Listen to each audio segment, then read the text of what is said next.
هذه المرثية كتب كلماتها علي أحمد القفيلي، يرثي بها أخوها الشهيد المغدور به إبراهيم أحمد القفيلي. أداء الشاعر عمار عيقان. الحزن في قلبي تكاثر والجسم من حزني تأثر، وانا دعايتك وانت اخبر، وانت الذي عالم بحزني. زاد البلاء والقلب كبر، والروح باحزاني تحاصر. ما كنت افكر يوم اخسر، شاقق ظهري نور عيني. زاد الالم والقلب مقهر، وعيشتي عيشة مكدر، وضيق في قلبي تفجر من بعد زي فقدك.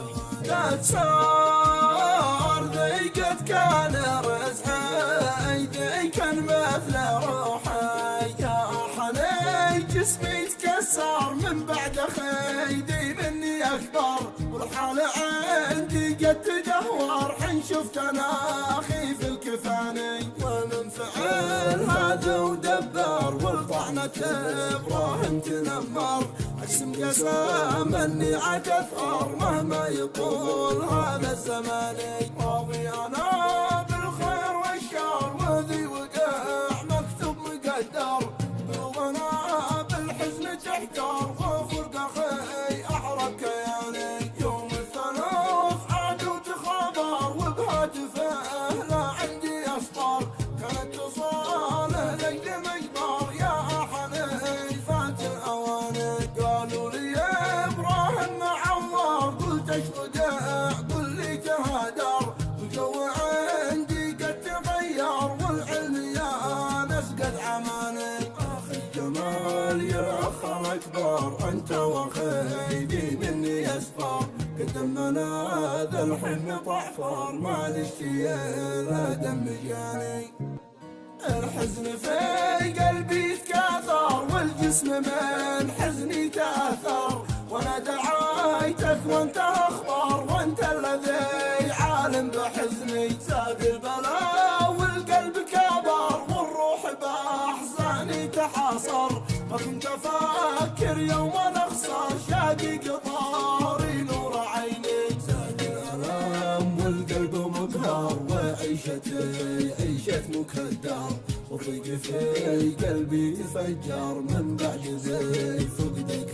لا تصار ضيقت كان رزحي، كان مثل روحي.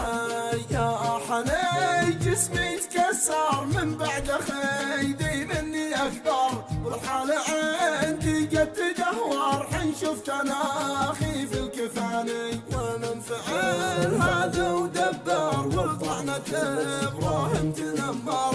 اقسم قسم اني عاد اثار مهما يطول هذا الزمان. راضي انا بالخير والشر، وذي وقع مكتوب مقدر.